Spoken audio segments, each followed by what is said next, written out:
This week, we turn to look back to September 20 years ago. On 9/11/2001, this nation, we as Americans, collectively lost our innocence. That we are concurrently a nation rich with opportunity and with freedom, while we are also a nation whose very existence has so often come at the expense of others, is a history that we still have not fully reconciled with today. Yet, just as a stone tossed into a pond will send ripples cascading across its placid face, so do our actions, both individual and communal, have implications immediate and for generations to come. 20 years ago, on September 11th, we plunged to the depths of collective despair. 20 years ago, on September 11th, we rallied as a nation.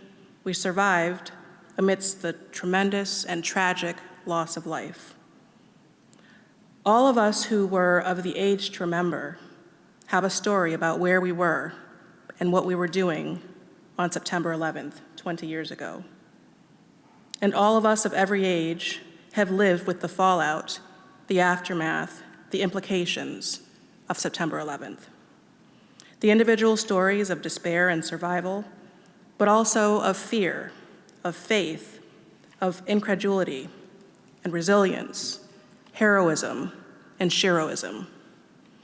Those are where we turn now, as members of our Truett Center team will share with you their reflections on September 11th of 2001. So please help me to welcome Shane Atkinson, Elon's Associate Chaplain for Muslim Life, Joel Harder, our Associate University Chaplain, T. Winduk, our Director of Catholic Life, Betsy Polk, our Director of Jewish Life and Acting Associate Chaplain, and Julie Tonneson, our Coordinator for Spirit and Pride and our LEAF Campus Minister. Thank you.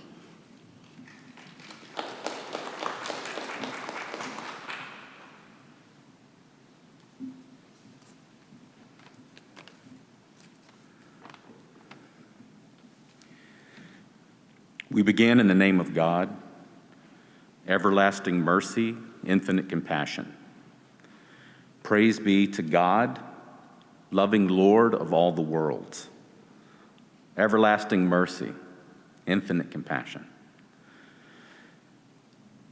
The eternal strength of every living being, whose majestic power embraces us on the day of the great return.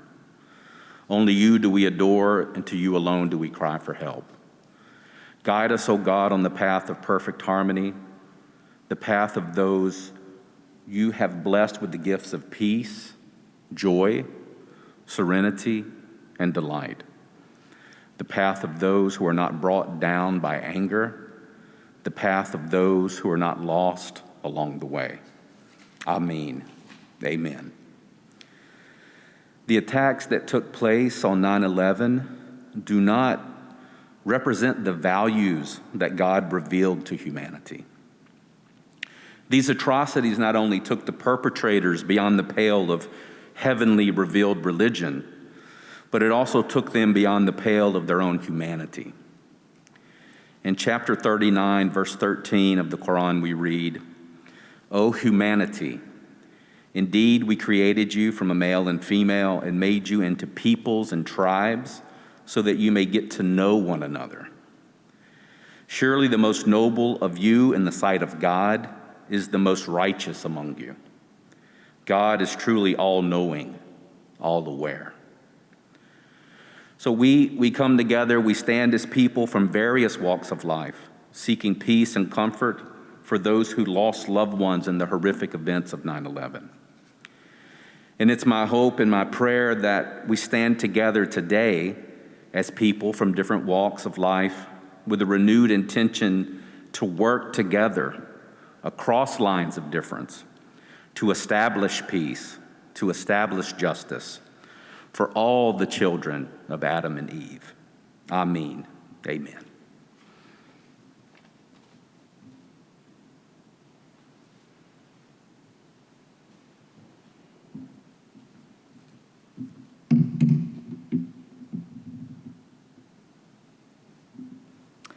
Often, when you enter into a Catholic church, the first thing that may catch your eye is the crucifix. It hangs typically in prominence over the altar, the image of a suffering Jesus Christ on the cross. I myself wear one around my neck, and I have ever since I was an undergraduate student at Chapel Hill. I've heard before, why are Catholics obsessed with the crucifix? Don't you know Jesus was resurrected? Of course we do know that, and the joy and the hope of the resurrection is the reason why we remain Christian 2,000 years later. But we also remember that the Son of God suffered and died in a most horrific way, not because he had to, but because he so loved the world. It's in this suffering that I, and I believe so many others, found a sense of solace in the aftermath of the tragedy of 9/11. I was as shocked as anyone when I overheard someone mentioning what was happening that day in New York. There weren't many smartphones around yet, so it wasn't until I arrived at my work-study job that I saw everyone glued to the TV, watching the events unfold. Memorials around the country took place in the days after, the people of all nations, races, and creeds coming together. And while it's hard to make any sense of the attacks, the only thing that made sense to me was to know that Jesus Christ, the Son of God, who suffered on that Good Friday, continued to suffer with us, and his outstretched arms on the cross welcomed in our tears and our pain. In the Old Testament, Psalm 34, the Lord is close to the brokenhearted, saves those whose spirits are crushed. Pope John Paul II, who was the head of our Catholic Church at the time, said in his papal audience the day after the attacks, "I entrust to the mercy of the Most High the helpless victims of this tragedy, invoking upon them eternal rest. May God give courage to the survivors. May he sustain the rescue workers and the many volunteers. And so let us continue to pray for all the victims to this day." But he also continued, "Let us beg the Lord that the spiral of hatred and violence will not prevail." I'm not so sure we have overcome that yet. As an immigrant myself, I know what it's like to be an outsider. So whether it be our Muslim brothers and sisters who face the rise in Islamophobia, or Asians today who are being blamed for COVID-19, I pray that it doesn't take another tragedy to bring all nations, races, and creed together again. In the New Testament, 1 Corinthians 12 says, "There are many parts, but one body. If one part suffers, all the parts suffer with it. If one part is honored, all the parts share its joy."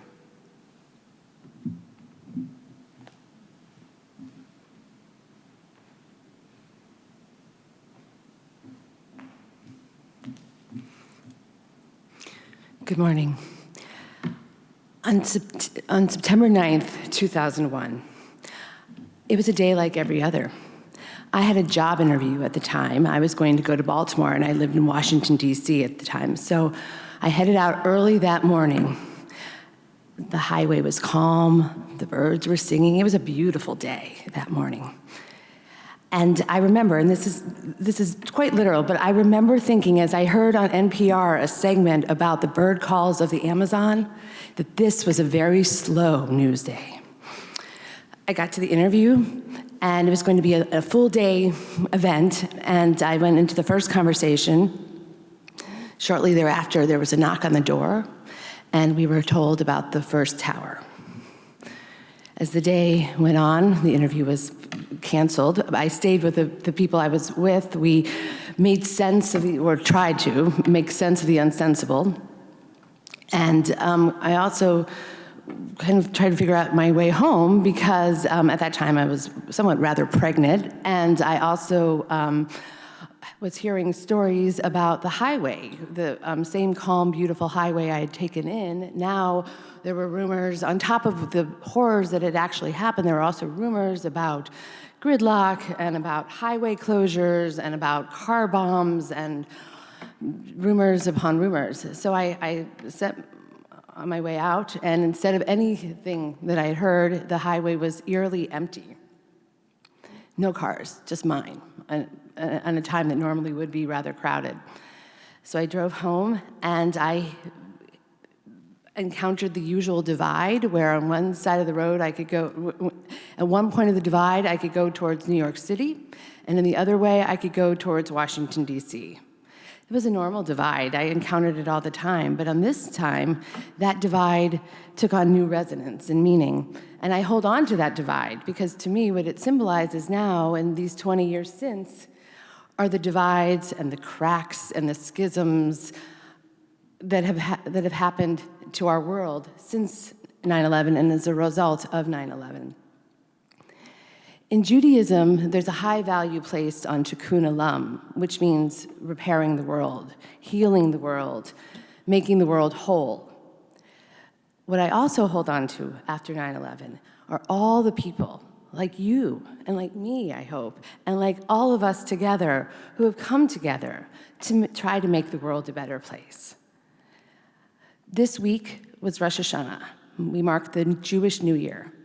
Just as we marked it shortly after 9/11, September 11th, 2001, just as we mark it every September or early October.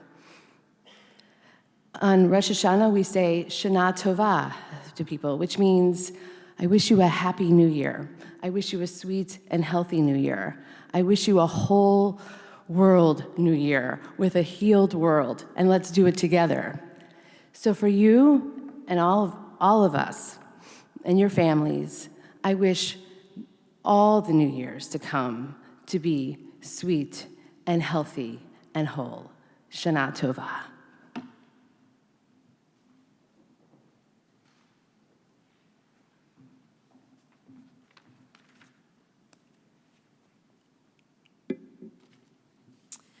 I was 9 years old on September 11th, 2001. Many of my memories from that period in my life are foggy, but what is crystal clear to me are the moments of silence and the car ride home from school after I'd asked my mom that day to define terrorist. After gathering her thoughts and collecting her tears, she eventually told me that terrorists made up an incredibly small faction of the people in this world whose actions and motives inflicted great harm upon large groups of people. Though I was too young to understand the complexity and motives behind terrorism, I was old enough to comprehend that the world as we knew it had changed, that prior to 9/11, we'd lived under the illusion of a false sense of security. At 29 years old, I'm still not sure that I know how to make sense of far-reaching acts of violence. And quite frankly, I'm not sure that I or we ever will. But what I do know is that every movement towards a greater common good in human history has begun with a dream. What I do know is that the prophet Isaiah calls us to the kind of life where weapons of mass destruction are turned into instruments of peace. The kind of life where war is no more. The kind of life where we no longer have to define terrorism for our young. I suspect that my dream is like many of yours.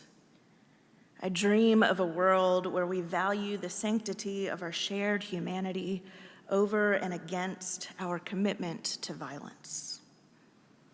I dream of the kind of life to which Isaiah calls us. And I pray that in some small way, each conversation we have here at Elon, each meeting we sit through, every assignment we complete, every lecture we attend, will play a role in making that dream a reality.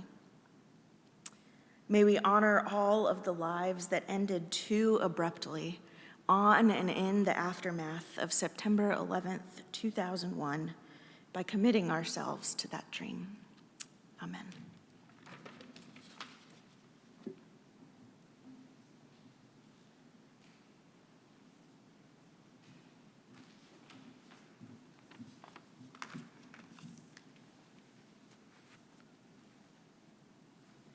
I will connect my reflection to the poster exhibit that is behind us. The left side of the sacred space is a series of posters from the 9/11 Memorial and Museum in New York City. I think in part because of COVID, in lieu of trying to do a large memorial, they encouraged teachers and educators throughout the country to display this exhibit. It's more historical. It tries to capture what happened. It focuses on some of the stories and impacts of the events and their aftermath. I'll be honest, for someone who lived through it, the posters just really don't capture it, just how completely unthinkable 9/11 was for those of us who experienced it. It was, I think as Dr. Lambert said last night, an earthquake event. There was a loss of innocence that day. We did not really realize that there were people in the world who hated us that much. And it took days and weeks to understand, what exactly had happened. And then the right side of the sacred space is a space that we've created for, prayer, reflection. There's an altar where you can light a candle.